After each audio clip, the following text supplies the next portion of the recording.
ओम शांति। वर्तमान समय परमपिता शिव बाबा कल्याणकारी हम सभी आत्माओं के जो भाग्य जगाने वाले भाग्य विधाता हैं, जो जन्म जन्म की हमारी प्यास बुझाने वाले हैं,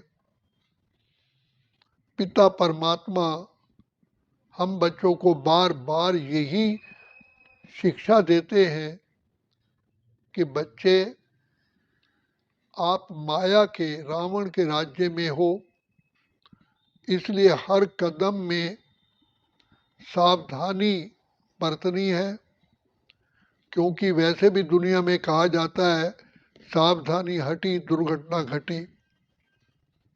हमारे 63 जन्म जन्म के विषैले संस्कार हैं और विषैले हमारे कर्म किए हुए कर्म बंधन का बोझ है, तो वो रास्ते में बाधा बनता है।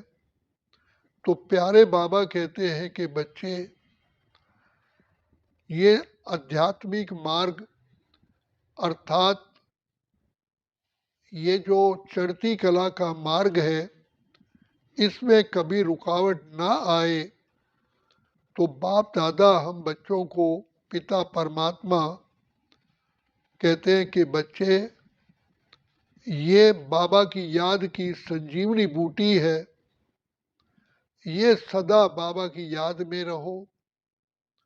और बाबा की याद तभी रह सकती है जब बाबा के द्वारा सुनाए हुए महावाक्य हमारी बुद्धि में भोजन के रूप में मिलते रहे। तो ज्ञान के बिना योग नहीं और योग के बिना ज्ञान नहीं।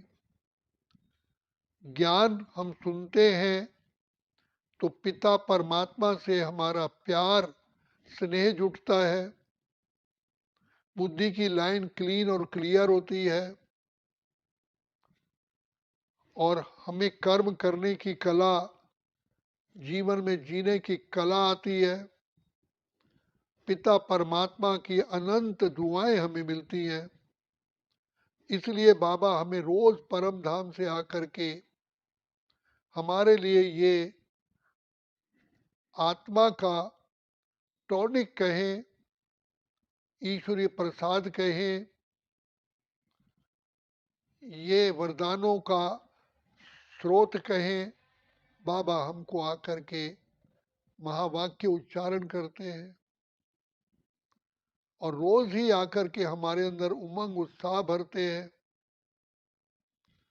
तो बाबा एक बात कहते हैं कि बच्चे, आप ही कल्प कल्प का भाग्य बनाने के आप स्वयं ही निर्माता हो। बच्चे, समय तो किसी का इंतजार नहीं करता, लेकिन समय को सफल करने वाले, शिव बाबा की याद में रहने वाले सदैव विजयी बनते हैं। और बाबा की कदम कदम पर हमें ताकत शक्ति मिलती रहती है, जिस कारण ये जो अंधकार का मार्ग, अंधेरी रात है, ये सहज ही खुशी से पार हो जाती है और थकावट भी नहीं होती। इसलिए बाबा हमें कहते हैं, रात के राही थक मत जाना, सुबह की मंजिल दूर नहीं है। एक ड्राइवर को लक्ष्य सामने होता है, समय निश्चित होता है, इतने समय में उसको मंजिल पर पहुंचना है। तो बाबा कहते हैं कि जो हीरो एक्टर होता है उसके अंदर 3 गुण होते हैं, एक्टिव होता है, अलर्ट होता है और एक्यूरेट होता है। लेकिन ये तीनों गुण शिव बाबा की अत्यंत कृपा से ही हमें प्राप्त होते हैं। और बाबा की कृपा तभी मिलती है जब हम बाबा के प्यार भरी याद में समा जाते हैं। बाबा हमारे बुद्धि रूपी नेत्र को सदा खुला रखते हैं और ये बुद्धि में, नेत्र में कभी भी माया की आंधी का किचरा हमारी बुद्धि में ना पड़े।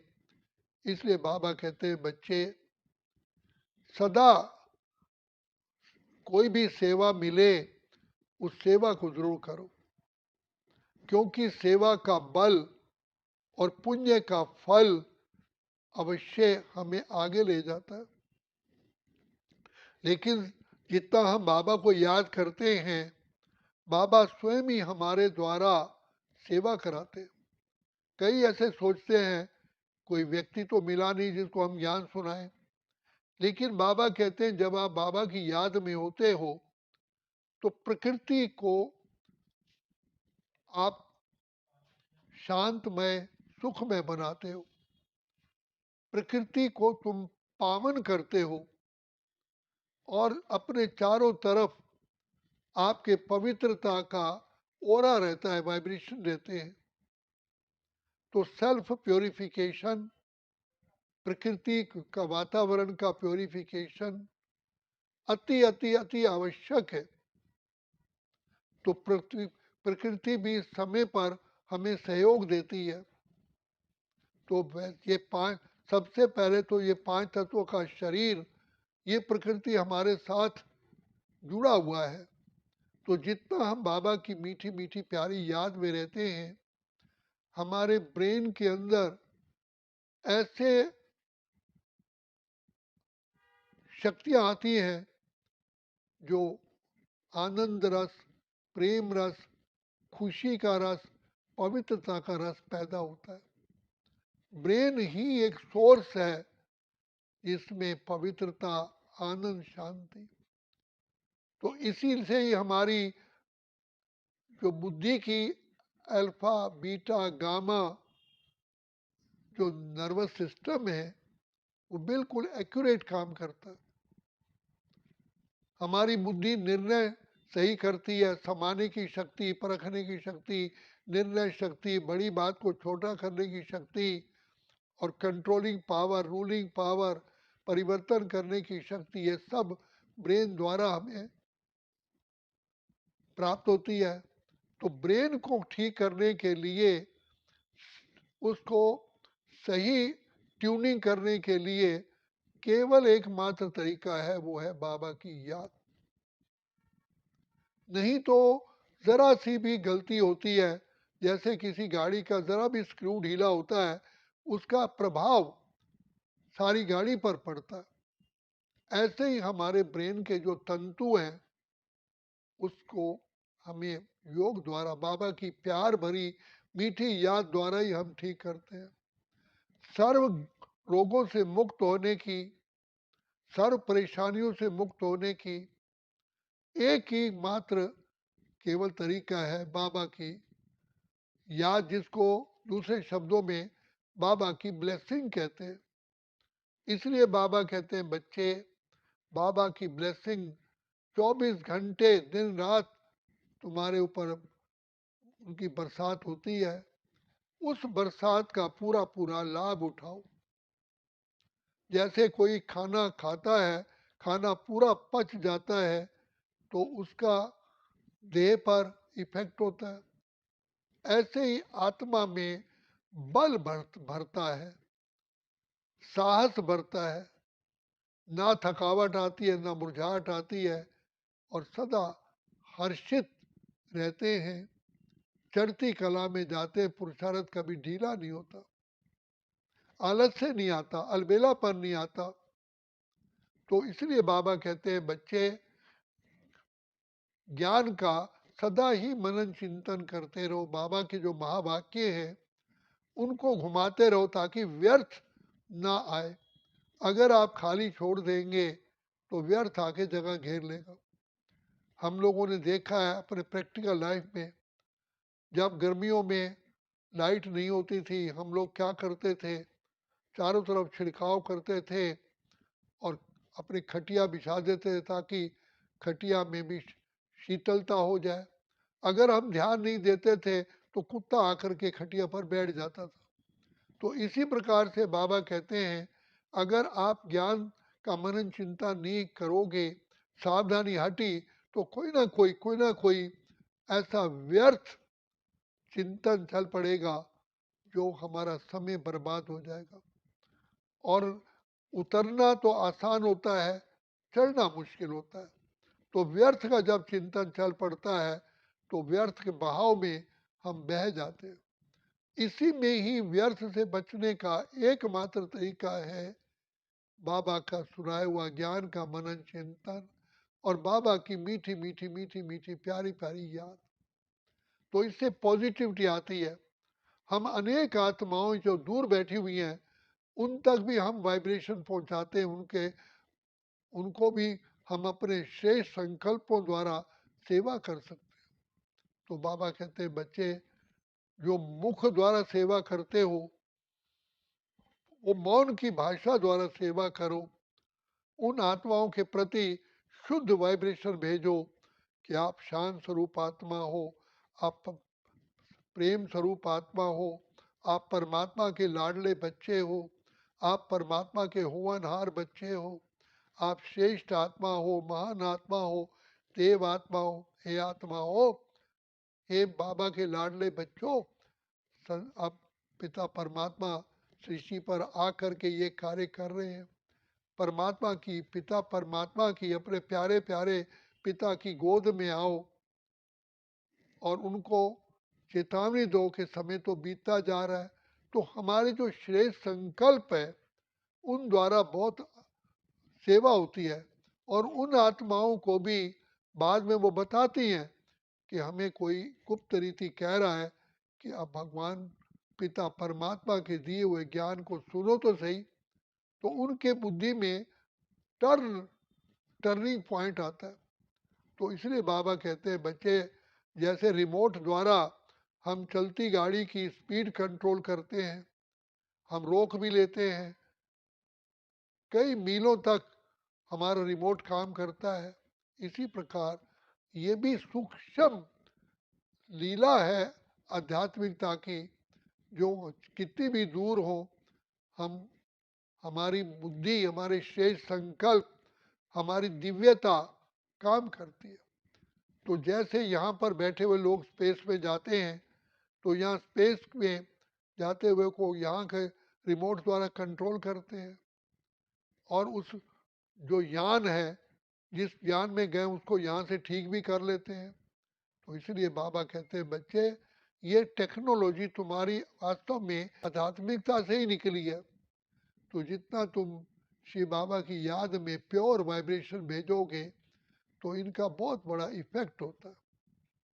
आपकी की हुई मेहनत व्यर्थ नहीं जाएगी, आत्माओं का भला होगा। आप किसी आत्मा, रोगी आत्मा को पर भी आप श्रेष्ठ वाइब्रेशन भेज सकते हो कि आप जल्दी ठीक हो जाओ। उसको जैसे कि आप अपनी बुद्धि की टॉर्च द्वारा आप लाइट डाल सकते हो। जैसे टॉर्च से हम अंधकार को दूर करते हैं, इसी प्रकार बुद्धि द्वारा हम अनेकों के पास अपनी श्रेष्ठ भावनाएं, दुआएं भेज सकते हैं। तो बाबा कहते हैं कि ये तुम्हारे द्वारा सेवा होगी। योगी जीवन का यही लास्ट कर्तव्य होता है। योगी एक जगह बैठे हुए संसार के किसी कोने में भी आत्माओं की सेवा करते हैं। हे आत्माओं, हे प्रभु के लाडले बच्चों, हे हमारे होमनहार आत्माओं, आओ आप बाबा से वरदानों से अपनी झोली भरो। ऐसा कर्तव्य हमें मौन की भाषा में करना है। तो बाबा कहते हैं पहले आप अपने नशे में रहो, खुशी में रहो।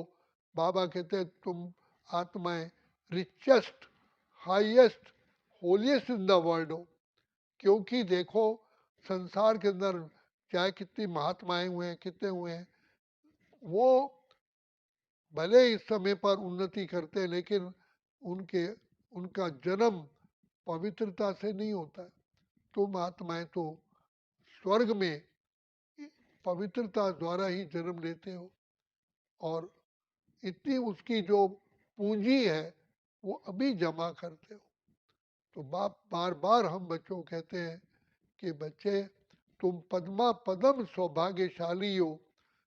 नशे में रहो कि भगवान पिता परमात्मा हमारे माता पिता भी हैं, शिक्षक भी हैं, सतगुरु भी हैं और बाबा की अत्यंत हम पर इतनी प्यार है जो बाबा की हम पालना में पल रहे हैं। तो सदा खुशी में रहो। मेरे मेरे जैसा खुश नसीब संसार में कोई भी नहीं है। भगवान जिसका साथी हो, भगवान जिसका शिक्षक हो, भगवान जिसके पालनहार हो, भगवान जिसके सदगुरु हो, भगवान जिसका खिवैया हो, उसका भाग्य कैसा होगा। तो मैं भाग्यवान आत्मा हूँ, मैं महान आत्मा हूँ। और फिर पिता परमात्मा ने जो सृष्टि श्रेष्ठ रचना रची थी उसमें भी मैं अति अति श्रेष्ठ आत्मा हूँ। मैं श्री कृष्ण जो संसार का सबसे पहली पावन आत्मा है उसके ही मैं परिवार की आत्मा हूँ। ऐसा दृढ़ विश्वास रखो और बाबा मुझे ऐसा ही काले से गोरा पावन बनाने के लिए स्वयं मुझे अपने नैनों के नीचे रख रहे हैं। मैं प्रभु पालना की वर्तमान छत्र छाया में हूँ। जिसको बाबा कहते हैं बच्चे तुम बाबा को प्यार करोगे, एक कदम तुम बढ़ाओगे तो 1000 कदम बाबा बढ़ाएंगे। तो हम जितना बाबा को प्यार करें बाबा से पदम गुना हम प्यार प्राप्त करते हैं। तो इसलिए बाबा कहते हैं बच्चे तुम्हें इस चीज की जागृति में रहो कि बाबा की दुआएं, बाबा का प्यार, बाबा का आशीर्वाद सदा मेरे साथ है और रहेगा। और मैं प्रभु पालना की छत्र छाया में, जैसे कहते हैं कि आप सीसीटीवी कैमरे की निगरानी में हो, मैं भी पिता परमात्मा की छत्र छाया में हूँ, मैं उनकी निगरानी में हूँ। तो इसलिए याद रखो खुलते ही आंख मुझे मिलते, हर पल वो साथ मेरे चलते, इतना वो प्यार मुझे करते, उनकी पलकों में हम पलते, हम खुश नसीब उनको पाकर जिंदगी हमारी गाते। भगवान मेरा ही साथी है। इतना दुलार माँ की ममता, हम प्यार पिता का पाते हैं, शिक्षा देते रक्षा करते अपना सर्वस्व लुटाते। तो मैं इतनी खुश नसीब आत्मा जो प्रभु प्यार भगवान मुझे लोरी देते रहते हैं, जैसे बच्चे को लोरी देते हैं तो ऐसे ही भगवान पिता परमात्मा मेरे ऊपर प्यार की सदा ही वर्षा करते रहे हैं, कर रहे हैं। मैं खुश नसीब आत्मा हूँ। इसी खुशी में, आनंद की लहरों में, सुख की लहरों में लहराओ। ये संगम युग मेरा खुशियों का युग है। जो कहा हमको मिली ऐसी खुशी जो किसी को मिलती नहीं, हमारी खुशी की उम्र कभी ढलती नहीं, हमारी खुशी कभी बूढ़ी होती नहीं, क्योंकि भगवान प्यारा पिता सागर और भंडार और दाता है। तो दाता की मेरे ऊपर अपरंपार दुआएं हैं। ऐसा अपने जीवन को, श्वासों को सफल करना है। अच्छा, ओम शांति, ओम शांति, ओम शांति।